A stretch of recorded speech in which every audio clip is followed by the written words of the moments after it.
Hello Namaste Nepal. This is Narayangarh Bazaar in Chitwan, which lies along the east-west Mahendra highway of Nepal.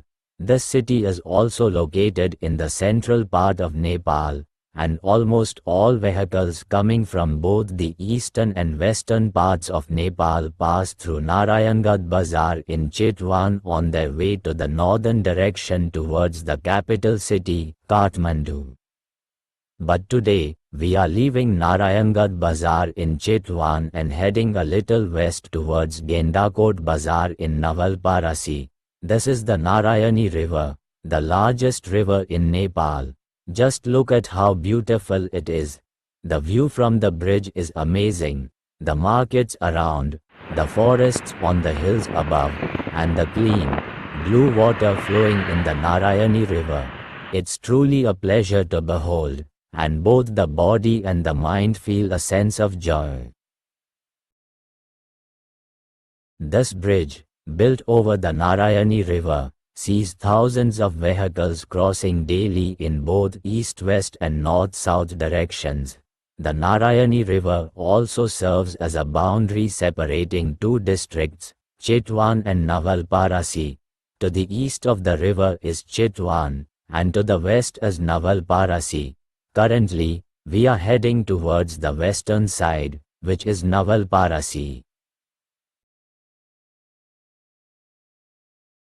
We have now crossed the Narayani River Bridge and reached the Gendakot market in Nabalparasi. Even here, the market is expanding significantly. However, the road on this side is a bit in poor condition.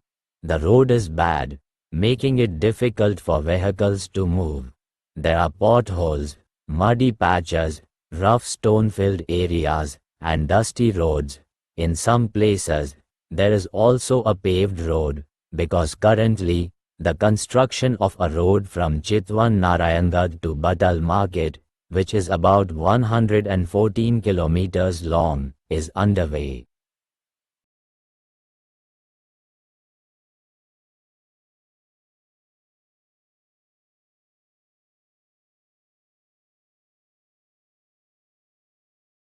This 114-kilometer road used to take only 2 to 3 hours to cross, but now, due to its ongoing construction, it takes over 6 hours to traverse.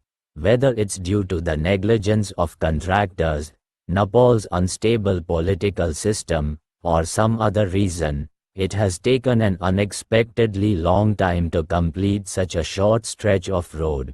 The completion date is still uncertain, and this delay has caused significant hardship to the general public, daily commuters, vehicles, and businesses. If the work had been completed on time, it would have made travel much easier for everyone.